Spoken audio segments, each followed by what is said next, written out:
Let's say you climb to the top of a tall building, you pick up a ball, and you throw it as hard as you can. What does the ball do? It goes up, and then it comes back down. Here's the ball in the very final moment before it hits the ground. Let's assume that the ball is in free fall. That means the only thing pulling is gravity. There are no birds flying into the ball, there's no wind blowing on it, there's no air resistance. Only gravity pulls the ball. Every time in this unit we've seen an object moving on two axes, like up and down and left-right, we've broken that motion into components. So let's do the same thing. When you throw the ball at an angle like this, you are throwing it to the right, and you're also throwing it with some initial speed upward. And the question I have is, what happens to those speeds? Does it speed up? Does it slow down? Does it depend? Let's remember that gravity accelerates objects downward. It doesn't accelerate left or right. It only pulls down. So the vertical acceleration, the y-axis acceleration, that's what gravity does. So every 1 second, the velocity changes by negative 9.81 meters per second. That's how hard gravity accelerates everything. What about the x-axis?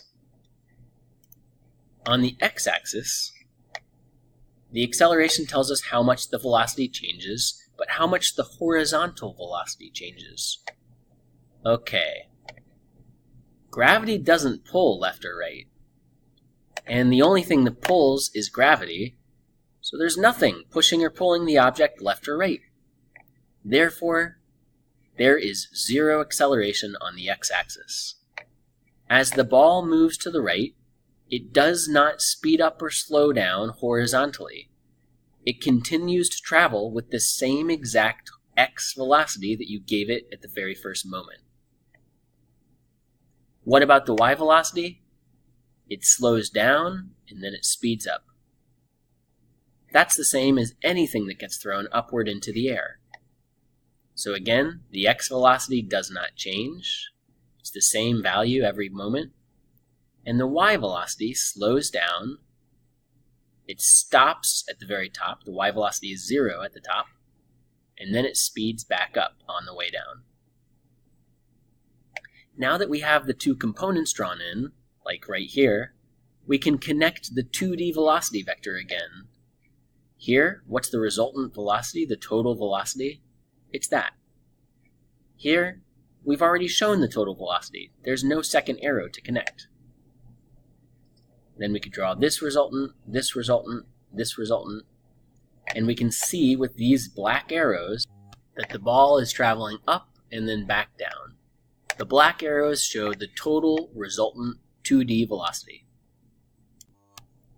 This situation that I've shown is when the object, or the projectile as we call it, is launched at an angle, so it's thrown upward. The other scenario would be where it's launched straight to the right.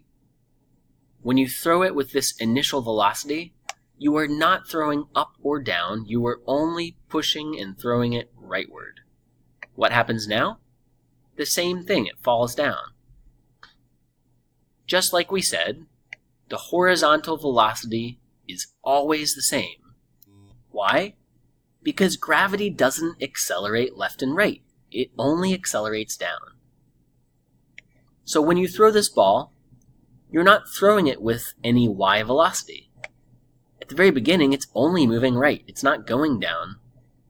But pretty soon, it starts to speed up. Why does it speed up? Because gravity accelerates objects downward.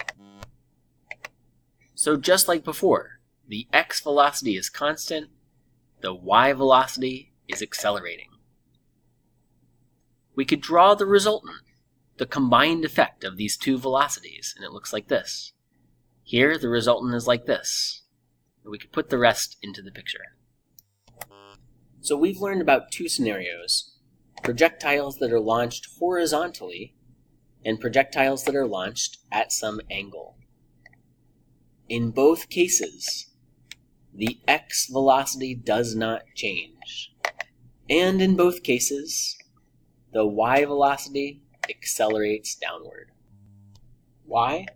Because gravity pulls down.